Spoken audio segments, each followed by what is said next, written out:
Hello Libra, and welcome to your November 2022 astrology.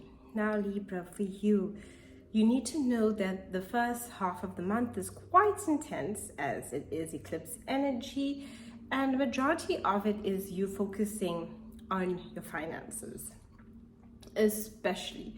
So, with the sun, the Venus and Mercury all being in Scorpio. We just had that solar eclipse on the 25th of October 2022 in the sign of Scorpio. It has to do with your earned income and finances and going through changes and having to shift how you basically earn income and what opportunities there are for you. This is where you need to focus on your skills and talents and what you have available to you and really put yourself out there. If you have the idea to apply for a new job and you want to put out your resume, go for it. This is the time. If you have a hobby and you want to earn some income from that, go for it. Don't be afraid of it. Believe in yourself. Increase your sense of self-worth. This is what that energy is doing. You are capable and you're very creative and you have a lot of energy to give.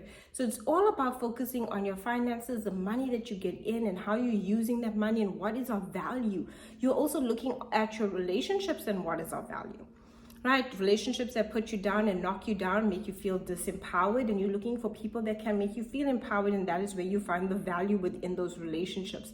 Your shifts in values are also changing during this time, which is important because you'll be looking at your value system and what needs to change and what ways can I, change how I feel about myself, increase my sense of value of myself in order to increase your income.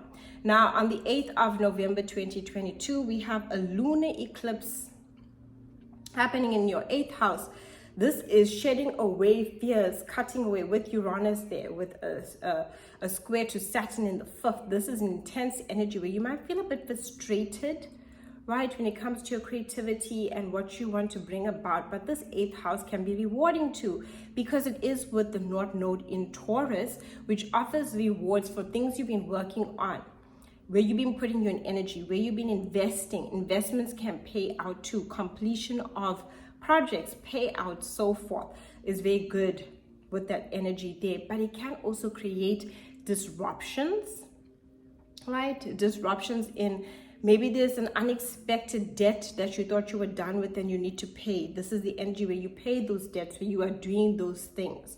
All having to deal with banks, taxes is the 8th house. It also has to deal with our innermost feelings, our traumas, our fears, the things that we hold resentment over, and we are releasing, letting go. Forgiving is important to free ourselves from the burden of resentment. It's not about anyone else, it's about you. The more you release those things, the better you will feel, and it offers more energy and vitality to you as you're not lugging around and carrying this massive cloud of feelings within yourself, and that stops you from going after opportunities. Resentment, anger, frustration all hold us back.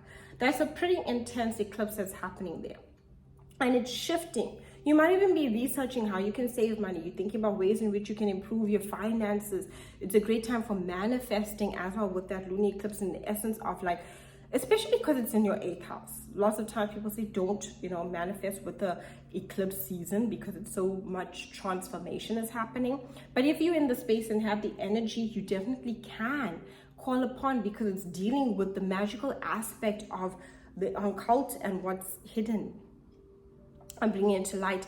Anything hidden too will come to light. Whatever is hidden, anything that's people are hiding from you, secrets can be brought to light, and it's very revealing for you. Secrets about yourself. We keep secrets from ourselves. This is the stuff that we subconsciously I don't want to deal with that situation, because if I have to deal with it, it means I have to face up to the trauma of it. This is where you can actually face it. You face those fears head on and you can transform it. And it can also be secrets that others are keeping from you. The truth sets us free, and that's what the energy is doing. It's setting you free from what's bonding you, what's keeping you tied up, and allows for these opportunities to come to you.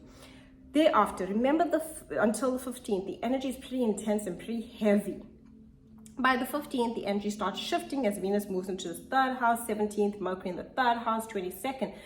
We have the sun in the 3rd house on the 23rd, new moon in the 3rd house, networking, communication, writing, learning, putting this energy all into that. This is where your words come across beautiful, where you are thinking a lot and are able to communicate what you're thinking. Don't overthink things and overanalyze, because we can suffer with paralysis, analyzation. We're overanalyzing something and we become paralyzed and we don't move.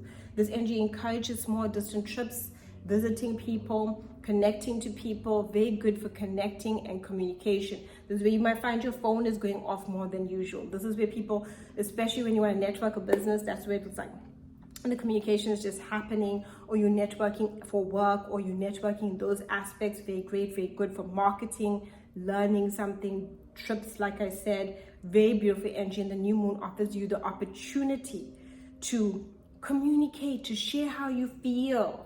Is so important. Mars goes retrograde in the 9th house.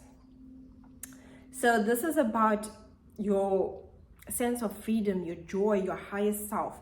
It's bringing into your awareness your sense of belief system might be changing during this time. Beliefs that you might have thought were outdated and you discarded before, you now believe in all of a sudden. Also, it brings in higher wisdom and higher learning, where maybe you've learned something before, but you didn't implement what you've learned. Now you have the opportunity to do that. This is also going to be very good for you in the aspect that if there's a lot of conflict and drama happening, because Mars retrograde can bring those intense energies of conflict, it's giving you wisdom and perspective and able to see the bigger picture with the 9th house, and that can dissolve a situation. That can dissolve the anger around a situation. So allow for that.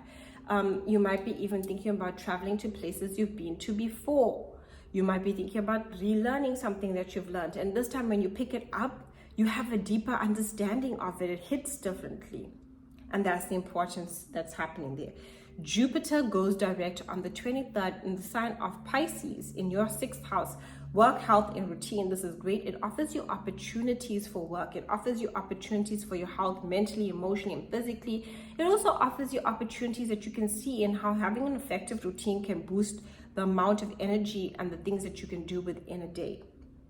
And that's a beautiful thing there. It also gives you the opportunity to be of service to others.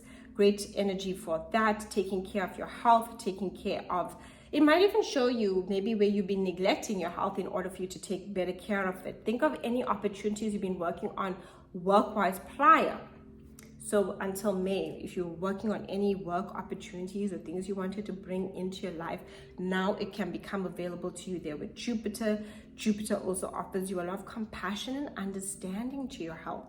So you've been having a lot of difficult times, especially during the eclipse season. It gives you this compassion to any mental breakdowns you might have had or any conflicts that you have, and that's the blessing of Jupiter there in Pisces for you. That goes direct, and opportunities come from your physical world, from your work life, and that's a beautiful thing.